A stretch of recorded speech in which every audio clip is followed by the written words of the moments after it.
खबर शामिल करते हैं तांद्रावाला के थाना गाड़ पुलिस की, जहां पर डकैती, चोरी, नकब जनी, सरका मवेशी के मुकदमात की मदियान थाना गाड़ पुलिस के हाथों ख्वार होने लगे। मुख्तलिफ मुकदमात में मतलूब मुलजमान की गिरफ्तारी के बाद माल मुकदमा बरामद कर लिया गया। अदालत से सपुर्दारी के बावजूद मदियान को ताहाल रिकवरी न दी गई। मज़ीद तफसीलात जानते हैं तांद्रावाला से अली हसन साबरी की इस रिपोर्ट में।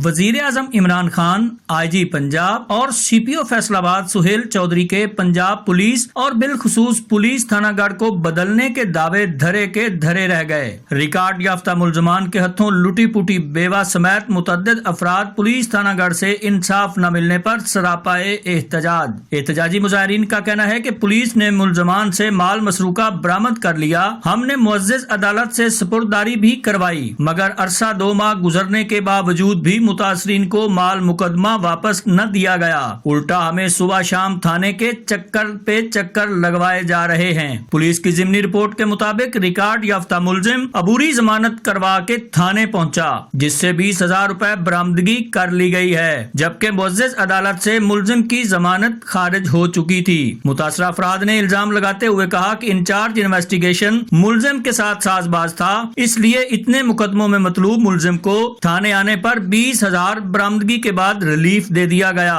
गिरफ्तार नहीं किया गया। मुतासरीन का कहना है कि हमारे पास ऐसे कई सबूत मौजूद हैं जिनसे साबित किया जा सकता है कि पुलिस स्टेशन थानागढ़ करप्शन का गढ़ बन चुका है, जहां किसी की न जान महफूज है न माल। मुजाहिरीन का RPO और CPO फैसलाबाद से नोटिस लेने का मुतालबा। जी।